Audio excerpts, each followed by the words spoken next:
నందు ప్రియమైన సహోదరి సహోదరులకు యేసుక్రీస్తు నామములో శుభములు. దేవుని యొక్క కృప మీకు కలుగునుగాక. ఈరోజు దేవుడు మనకిచ్చిన మాట యెహోషువ గ్రంథము 8వ అధ్యాయము 17వ వచనం. ఇశ్రాయేలీయులను తరుముటకు పోనివాడొకడును హాయిలోనే గాని బేతేలులోనే గాని మిగిలి ఉండలేదు. వారు గవిని వేయక పట్టణమును విడిచి ఇశ్రాయేలీయులను తరమపోయి ఉండిరి. ఈ మాటలు మనం యెహోషువ గ్రంథంలో చూస్తున్నాము.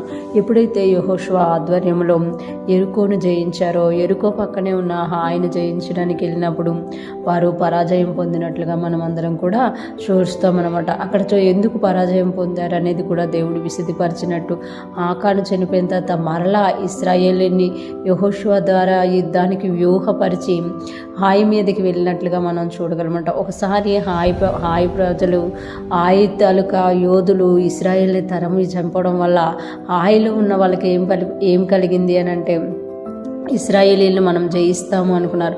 రెండోసారి కూడా అదే విధంగా ఒక మాటుగాండ్రను పెట్టి హాయిలోకి వెళ్ళిన ఇశ్రాయేలు పారిపోయేటట్టుగా, భయపడి పారిపోయేటట్టుగా ప్రయత్నించినప్పుడు హాయి వారు అందరూ కూడా అది నిజమని నమ్ముకొని, మనం ఈరోజు ధ్యానిస్తున్న పలకబడిన మాటలు ప్రకారం వాళ్ళు ఒక్కలైన పట్టణంలో ఉండలేదంట. ఇశ్రాయేలీని తరుముటకు పోనివాడు ఒకడును హాయిలోనే గాని బేతేలులోనే గాని మిగిలి ఉండలేదు.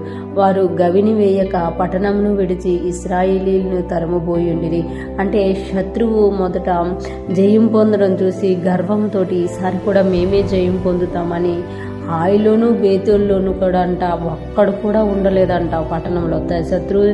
శత్రువు మాకు అప్పగించబడ్డాడు, ఇశ్రాయేలీలు మాకు అప్పగించబడ్డారు అనుకుని తరమడానికి వెళ్ళిపోయారట. ఇంకొకటి గవిని డోర్ కూడా, అంటే పట్టణపు గవిని యొక్క ఈ ద్వారబంధాలు తలుపులు వేయకుండా వెళ్ళిపోయారట. అంటే ఎంతగా వాళ్ళు ఇశ్రాయేలీని తరమాలనుకుంటున్నారో, మళ్ళీ జయించాలనుకున్నారో చూస్తున్నాం. అలాగ చేసినప్పుడు ఆ తర్వాత మనం చూస్తాం కదా, ఎప్పుడైతే అందరూ బయటకు వచ్చేసారో మరలా యెహోషువతో దేవుడు తెలియజేసినట్టు ఈటిని ఎత్తినప్పుడు హాయి పట్టణాన్ని తగలేసేసినట్టుగా మనము చూస్తామన్నమాట. ఈరోజు ఫ్రెష్ మనం వింటున్న ప్రతి ఒక్కరు జ్ఞాపకం చేసుకోవాలి. కొన్నిసార్లు శత్రువు మనల్ని తరుగుతున్నాను అనుకుంటాడు, శత్రువు మన మీద యుద్ధం చేస్తున్నాను అనుకుంటాడు, శత్రువు మనకు విరోధంగా లేచాను అనుకుంటాడు, అన్ని పక్కల కూడా నాకు దొరికిపోయారు అని అనుకుంటాడు. కానీ దేవుని వ్యూహం వేరేగా ఉంటుంది అనమాట. యెహోషువకి దేవుడు యుద్ధ వ్యూహాలు ఎలాగైతే నేర్పారో, మనము కొన్నిసార్లు ప్రార్థించినప్పుడు మనకు విరోధంగా లేచే శత్రువులను కూడా దేవుడు మనల్ని తరుముతున్నారు అనుకొని వచ్చి వాళ్ళు నశించిపోతారు అని ఇక్కడ దేవుడు మనకి తెలియజేస్తున్నారు. ఈరోజు ఫ్రెష్ మనం వింటున్న ప్రతి ఒక్కరు జ్ఞాపకం చేసుకోవాలి.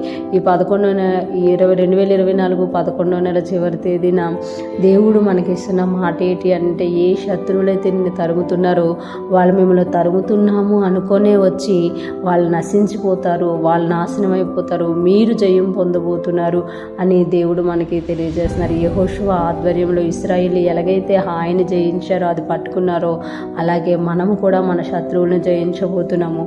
మన కొరకు దేవుడు ఏదైతే సిద్ధపరిచారో అది మనం పట్టుకొని దేవునికి స్తుతి మహిమలు అర్పిస్తూ మనము దేవునికి సాక్షులుగా అనేక మంది ఎదుట ఆశీర్వాదకరంగా మనం ఉండబోతున్నాము. అటువంటి గొప్ప దేవుని కలిగి ఉన్నందుకు దేవునికి స్తుతులు చెల్లిస్తూ ఆయన మీద ఆధారపడుతూ ముందుకు సాగిపోతాము గాక. ఆమేన్.